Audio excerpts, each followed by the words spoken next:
Halo semuanya, perkenalkan saya Rena Wilujeng dari Program Studi Pendidikan Guru Sekolah Dasar kelas 2025A dengan NIM 259174407 Kampus Unisaliman. Nah, sebelumnya teman-teman sudah pada tahu belum apa itu sumber daya alam? Yuk, simak videonya sampai akhir. Sebelumnya, teman-teman sudah pada tahu belum apa itu sumber daya alam? Nah, sumber daya alam menurut para tokoh yaitu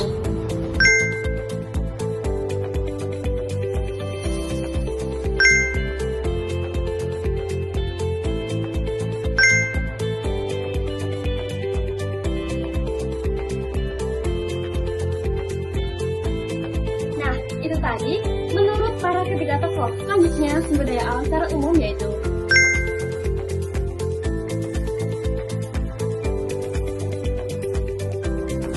Nah, teman-teman sudah pada tahu kan pengertian sumber daya alam? Langkah selanjutnya kita akan mempelajari sumber daya alam serta pelestariannya. Jenis sumber daya alam berdasarkan asalnya, hayati dan non-hayati. Sumber daya alam hayati atau biotik merupakan sumber daya alam berupa makhluk hidup. Sumber daya alam tumbuh-tumbuhan disebut sumber daya alam nabati, sedangkan sumber daya alam hewan disebut sumber daya alam hewani, misalnya hewan, tumbuhan, mikroba, dan manusia. Sumber daya alam non-hayati atau abiotik disebut juga sumber daya alam fisik, yaitu sumber daya alam berupa benda-benda mati, misalnya bahan tambang, air, udara, dan tanah. Sumber daya alam berdasarkan sifatnya, yaitu pengelompokan sumber daya alam dilihat dari kemampuan alam untuk memperbarui atau menggantikannya. Yang pertama, sumber daya alam yang dapat diperbarui, yaitu sumber daya yang bisa pulih kembali melalui proses alami, seperti air, tumbuhan, hewan, dan hutan. Yang kedua, sumber daya alam tidak dapat diperbarui, yaitu sumber daya yang membutuhkan waktu sangat lama untuk terbentuk kembali, seperti minyak bumi, batu bara, emas, dan gas alam. Karena jumlahnya terbatas, maka penggunaannya harus dilakukan secara bijak. Sumber daya alam berdasarkan potensi pemanfaatannya. Yang pertama, sumber daya alam sebagai sumber energi. Nah, yang pertama, pemanfaatan energi surya atau panel surya. Yang kedua, energi angin dan air sebagai pembangkit listrik. Yang ketiga, pengembangan bioenergi. Yang kedua, sumber daya alam sebagai bahan pangan dan sandang. Yang pertama, hasil tumbuhan seperti padi, jagung, sayur, buah sebagai sumber pangan.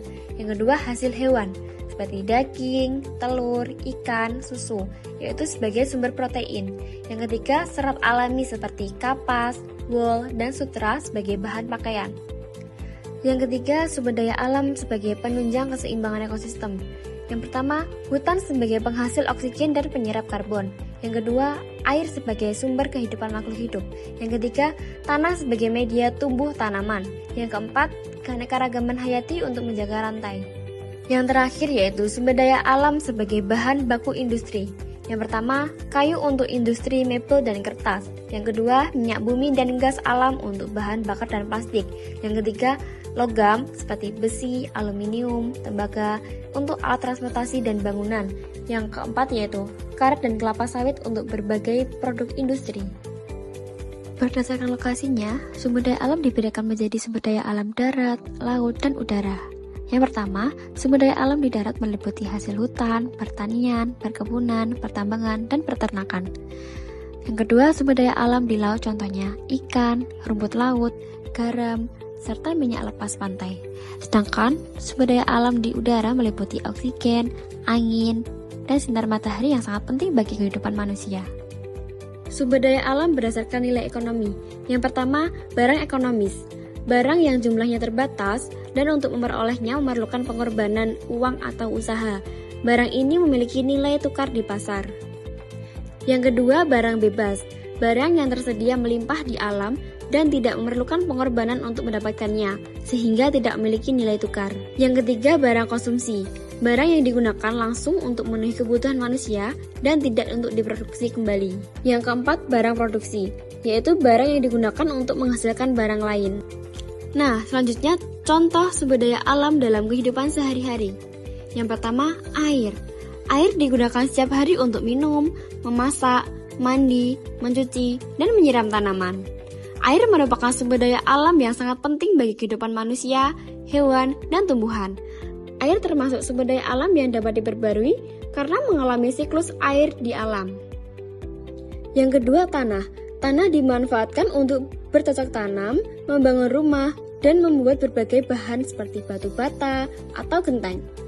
Tanah sangat penting karena menjadi tempat tumbuhnya tanaman yang menghasilkan makanan bagi manusia. Yang ketiga, tumbuhan. Tumbuhan dimanfaatkan sebagai sumber makanan, obat-obatan, bahan bangunan, dan bahan pakaian. Contohnya, padi untuk beras, kapas untuk pakaian, dan kayu untuk membuat perabotan rumah tangga. Yang keempat, hewan. Hewan dimanfaatkan manusia untuk sumber makanan dan tenaga kerja.